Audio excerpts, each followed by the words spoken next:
Welcome guys, Casual here from Casual GG, and we're back today with another ESO video on Azandar as our super tank. Just a quick acknowledgement to all the subscribers of the channel. You guys are deeply appreciated and we're gonna strive to create more awesome content for you guys, as today we have reached 200 subscribers. Is the first milestone for this new channel and you guys rock. And to all of you guys who are viewing this video as well, you guys are amazing for spending time with us, and if you guys haven't subscribed, do please subscribe to the channel as well. Now back to the video. For our walkthrough today, we're going to look at how Azandar fares with two very tough opponents. The first is going to be Azandar the Inferno, what you guys are looking at from Scrivener's Hall. Even on normal mode, this boss fight is tougher than most dungeon boss fight on veteran hard mode. And for the second trial, we're gonna take Azandar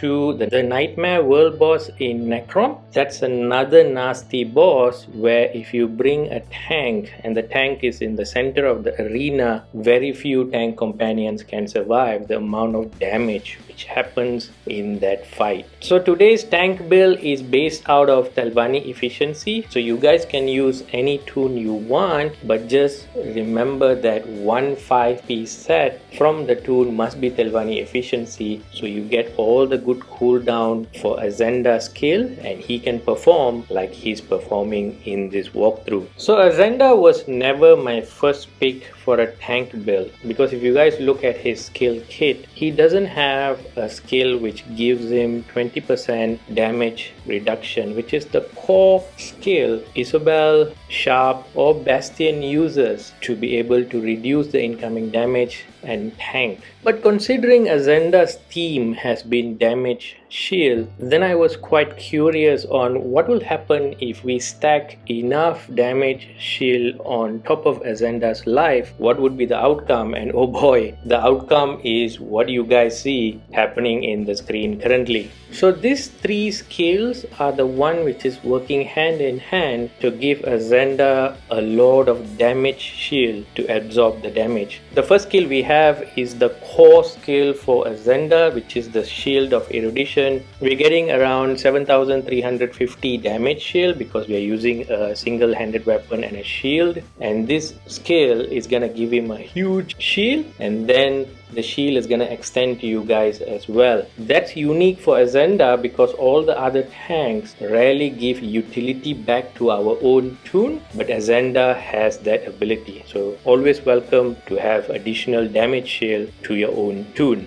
The second skill we have is Orbo's Augmented Ward. This shield takes 25% of Azandar's life, which he has a lot in this build, around 40,000 life, and makes it into a damage shield. So what we're looking at around 10,000 damage shield from this skill. Unfortunately, even with Telvanni efficiency in place, this skill will have a 1.5 second downtime in between, but it's alright because the rest of the shields will be up always, and within 1.5 seconds this 10,000 shield will come back up. The next skill we have is On Guard from the single weapon and shield skill line. This is again gonna give another 10,000 damage shield to Azandar. So you guys get the drift, right? We have two 10,000 shield, one shield worth 7,000 plus. So ultimately what we are looking at is 27,000 damage shield on average, stacking on top of Azandar's 40,000 life in this build.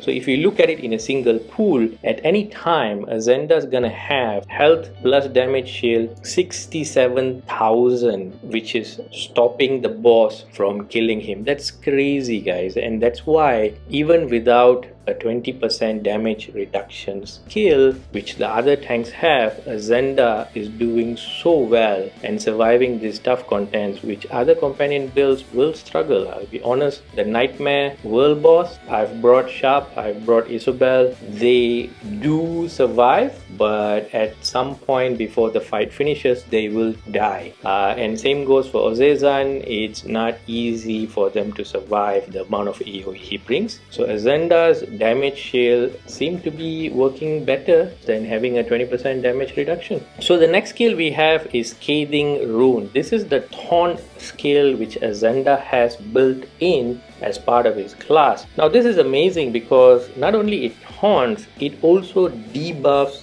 the boss. So what's going to happen is the boss is going to get minor maim and they're going to do 5% less damage, not only to Azandar, to you as well. So amazing taunt skill with a debuff. I just love this skill from Azandar. And the last one is Azandar's burst heal. So if any damage breaks through those big huge 27,000 damage shield, he can heal himself. So if he reaches 75% life, he will then use Triptych Physic to burst heal himself. This is a good burst heal skill that Azandar has. The only thing is it will also heal your toon. So if your toon is below 75%, he will send the healing to you, and then his heal is on cooldown and he could be in a pinch. The only thing I hope Azandar had was like something like Snow Squall from Sharpest Knight's skill line, where it burst heal only himself, but it's alright, this still works and Azandar still survives. So in terms of gears, what we have unfortunately is the most expensive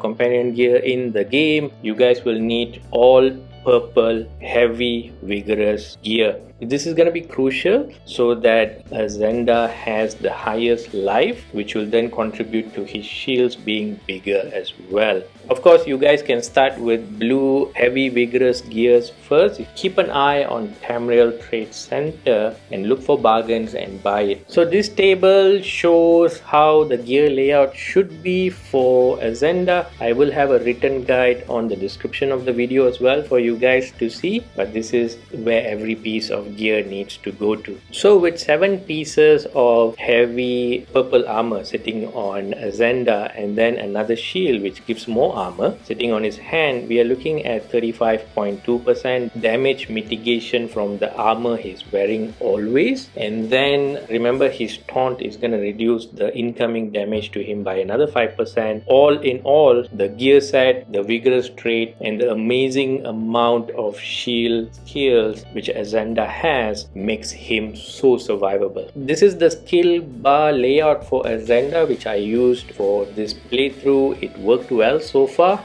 Priority was on himself replenishing the shields so that he always has that added protection on top of his health. You guys can experiment. If other priority combination works for you guys, go for it, but this is probably the skill bar I'll recommend to start with. So that's about it, guys. It was a surprise to me. I didn't expect Azandar can be such a strong tank if you guys pair this build with Delvani efficiency. Try out the build yourself, guys. Thanks for joining, guys, and I'll see you guys on the next video. If you guys haven't subscribed to the channel, please subscribe and like the video as well. Till next time, guys, I'm Casual and GG's.